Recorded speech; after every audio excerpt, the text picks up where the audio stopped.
Verkefni 3 er fyrsta CSS-verkefnið og þá ætlum við að nýta þessa hluti sem við vorum að læra. Við ætlum að nýta box-módelið, visual formatting-módelið, svo ætlum við að inn í þetta fer allt cascade og inheritance og allt þetta og specificity.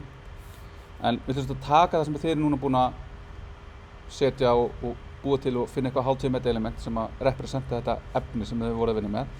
Og nú ætlum við að setja eitthvað útlit á það. Og þá ætlum við að vinna það útlit út frá einhverju sem er gefið, einhverju gefnu útliti.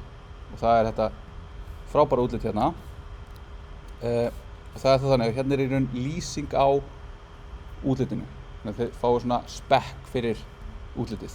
Það sem ég segi ykkur í raun, það er einhver ákveðin, það er eitthvað reset hérna.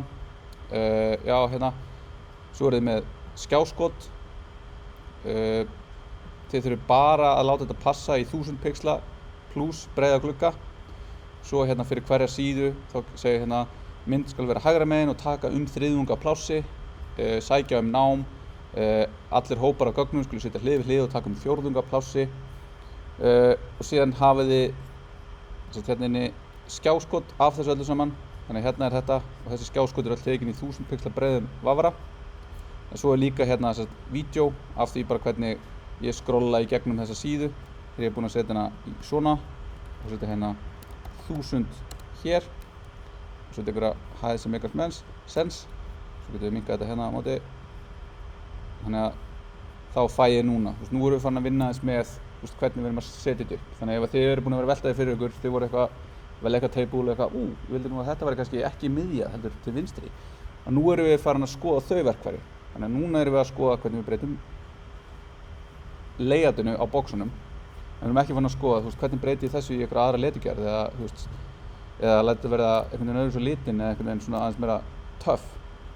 Nú erum við bara svona algjörlega bare bones að nota þessi verkfæri sem við vorum að skoða.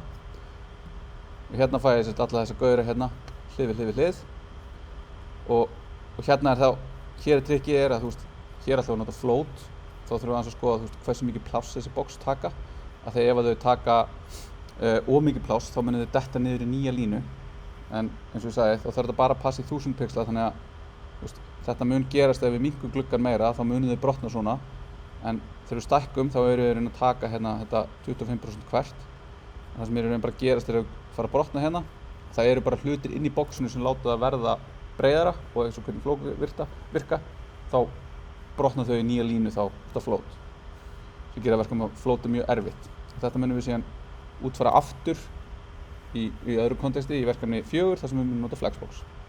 Svo hefur við áfangana hérna, þá erum við bara með töflunar aftur og svo með spurt og svarað og þá erum við bara með eitthvað hérna búið að setja svona línu á milli. Þannig að þetta er bara svona áframhald af þessu, þannig að þarna fáum við tækifæri til þess að eiga aðeins við útlitið. Ef þið viljið aðeins gera þetta meira snesi með litum og litigerð með eitthvað, þá má ég alveg skoða það sem er síðan í næsta fyrirlestri og bæta því við. En horfið til þess sem er í verkefnalýsingunni og takmarkarna sem eru hér. Þannig ef þið viljið vera breyta ykkur meira, þá getið þið sagt hérna eitthvað, hei, ég vildi bara aðeins skoða það sem var hérna og ég notaði font líka og svona. Það er alltaf í lagi, en þetta eru samt takmarkarna sem þið eru með. Og þá sér í lagi að nota bara display block inline eða inline block og ekki að nota Flexbox. Þegar þið fyrir að leita einhverju, þá mun allir segja ekki notið Flexbox af því það er rétta svarið. En æfingin er ekki að gera þetta rétt, æfingin er að sjá hvernig CSS virkar alveg niður í þessa hluti líka. Þannig að takið til þessa. Þetta